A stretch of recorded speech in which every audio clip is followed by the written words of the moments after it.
ஐயனார் துணை அடுத்த வர எபிசோடில் பார்த்திங்க அப்படின்னா சேரன் கிட்ட அவங்க ஃப்ரெண்டு வந்து பார்த்திங்க அப்படின்னா சந்தாவை கல்யாணம் பண்ணிக்கிறியா அப்படின்னு கேட்ட விஷயம் சோழனுக்கு தெரிஞ்சிருச்சு.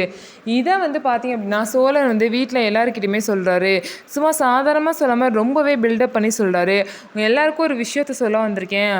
என்கிட்ட இந்த விஷயத்த வந்து வாங்கணும் அப்படின்னா என்கிட்ட நீங்கள் ஒரு வாரம் சண்டை போடாமல் இருக்கணும்னு ப்ராமிஸ் பண்ணுங்கன்னு சொல்லிட்டு நிலா கிட்டே கேட்குறாரு.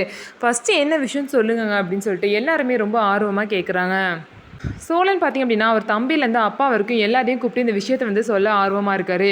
இந்த மாதிரி சேரனே நைட்டை வந்து அவங்க ஃப்ரெண்டு வீட்டுக்கு போனதையும் அவங்க ஃப்ரெண்டு தன் தங்கச்சியான சந்தாவை கல்யாணம் பண்ணிக்கிறியான்னு கேட்டதையும் எல்லாத்தையும் சொல்கிறாங்க. உடனே அண்ணன் வைக்கப்பட்டு சிரித்ததையும் அதுக்கு சந்தாவும் சிரித்ததாகவும் 2 பேருக்குமே சம்மதம் இருக்கனால தான் இப்படி சிரிச்சுக்கிறாங்க. அதனால் இவங்க 2 பேர் தான் பர்ஃபெக்ட் ஜோடி. இங்கேருந்து மாநிலம் தாண்டி மாநிலம் காதல் பண்ணுறாங்களாம் அப்படின்னு சொல்லிட்டு சேரனை ரொம்பவே கிண்டல் பண்ணி பேசுகிறாங்க. அப்போதைக்கு சேரன் உள்ளே வராங்க. நேற்று நைட்டு என்ன நடந்துச்சுன்னு கேட்கும்போது சேரன் எப்படியாவது இங்கேருந்து தப்பிச்சு போயிடணும்னு சொல்லிட்டு சைக்கிள் எடுத்துகிட்டு வேகமாக போகிறாரு.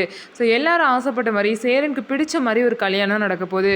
ஸோ நம்ம வீடியோ உங்களுக்கு பிடிச்சிருந்தா நம்ம வீடியோவை லைக் பண்ணிக்கோங்க.